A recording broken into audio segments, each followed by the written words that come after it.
American distillers are facing mounting pressure abroad as tariff clashes and Canadian boycotts threaten their exports. The parent company of Jack Daniels and Woodford Reserve, Brown-Forman CEO, cites a challenging economic environment, including tariffs. I find it deeply unsettling. The advice that we get continually about the president is to take him seriously, but not literally. I would love to have that kind of luxury, and the danger, I think, is not taking him. American distillers are now under siege on the world stage.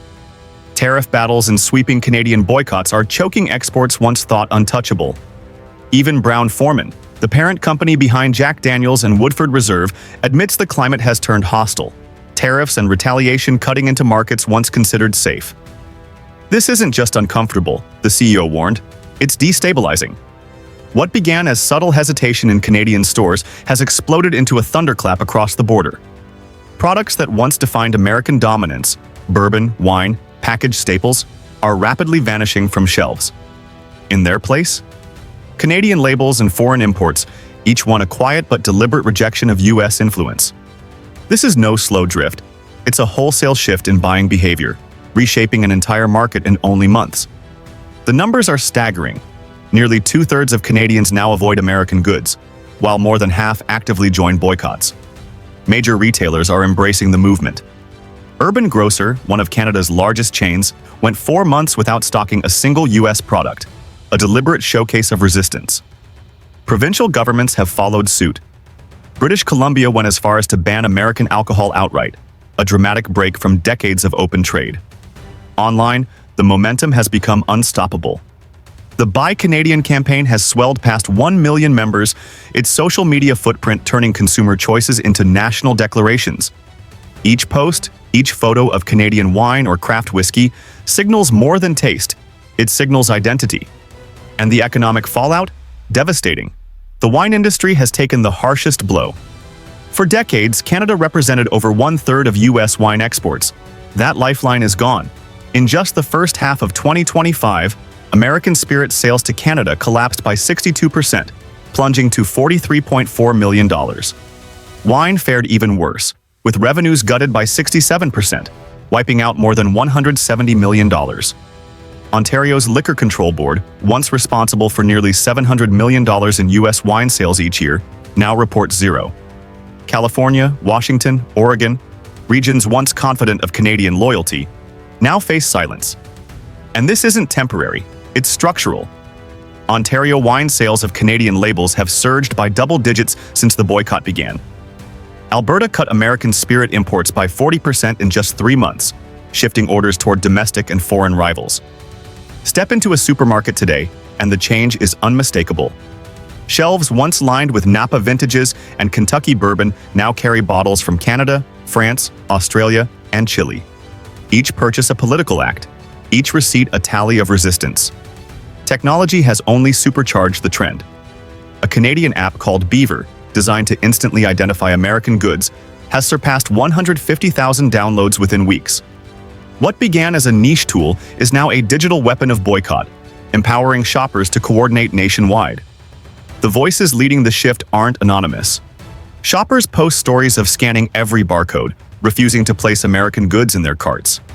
Others vow never to buy U.S. products again. Multiplied across millions of households, these choices become more than statistics. They become a movement. For American vineyards and distilleries, the impact is brutal. Nielsen IQ data shows U.S. food sales in Canada falling 8.5% overall, but for wine, the collapse is nearly total. In April 2025, exports crashed 95% year-over-year. Contracts canceled overnight. Pallets of bottles sitting untouched in warehouses. Vineyards once secure are now gasping for survival. The ripple effect doesn't stop there.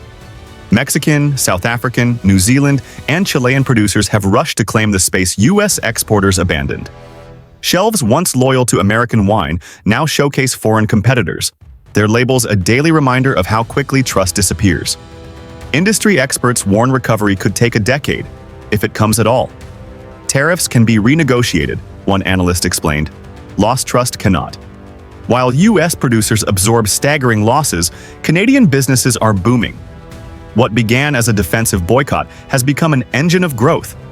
Small shops report sales up by 80%, just by switching to Canadian suppliers.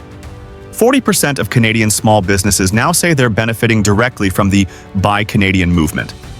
The alcohol sector tells the story best. The nearly $1 billion once spent annually on U.S. wine in Ontario now circulates through Canadian wineries and imports from allies. That money stays at home, fueling jobs and investment. Economists calculate that if every Canadian redirected just $25 a week away from U.S. goods, GDP could rise nearly 1% and create 60,000 jobs. This is no symbolic protest. It's an economic lever with real force. And the consequences extend beyond retail. Trucking companies, cold storage operators, and logistics hubs dependent on cross-border trade have seen contracts evaporate. At the Detroit-Windsor crossing, trucks sit idle. In Buffalo and Seattle, warehouses operate at half capacity. Dock workers face reduced shifts. In America's wine country, the crisis is personal. Vineyard hands in California and Oregon are losing hours, some losing jobs outright. Small grape farmers, already struggling with inflation, now face the disappearance of their most reliable buyer. Tourism is another casualty. Canada's absence from Napa Valley and Kentucky bourbon trails has left hotels, restaurants, and tour operators reeling. Flights once packed with Canadian tourists are now cancelled. Cross-border travel plummeted this summer. Air traffic down 22%, road traffic down 33%. For border states, the damage goes beyond tourism. This is a direct hit to commerce, jobs, and livelihoods. What began as a boycott of American wine has spiraled into a chain reaction tearing through multiple industries. Canada, meanwhile, has turned boycott into blueprint. By rejecting U.S. products, it hasn't weakened, it has strengthened. Domestic businesses thrive. Trade ties with allies deepen. Internal reforms, once stuck in debate, now move forward as provinces tear down old barriers to build self-reliant supply chains. And allies are watching. From Europe to Asia, governments are studying Canada's consumer revolt as a model for shielding themselves from Washington's volatility. The clearest signal comes from Beijing. China's agricultural planners, alarmed by dependence on U.S. grain, turned to Canada's prairies for stability. Their first order, 2.3 million tons of Canadian grain over 18 months. What looked like a trade deal is in reality a strategic alliance, a permanent shift of food security away from American fields and into Canadian hands. This isn't just about alcohol or grain, it's about power. For decades, America defined the rules of global commerce. But now, from Canadian shelves to Chinese boardrooms, the world is asking, what happens when U.S. reliability fades? Washington faces a choice: adjust course, or watch as American goods disappear, not only from foreign shelves, but from the world's supply chains entirely. The question isn't whether this shift is real. It's whether it's already too late. What do you think?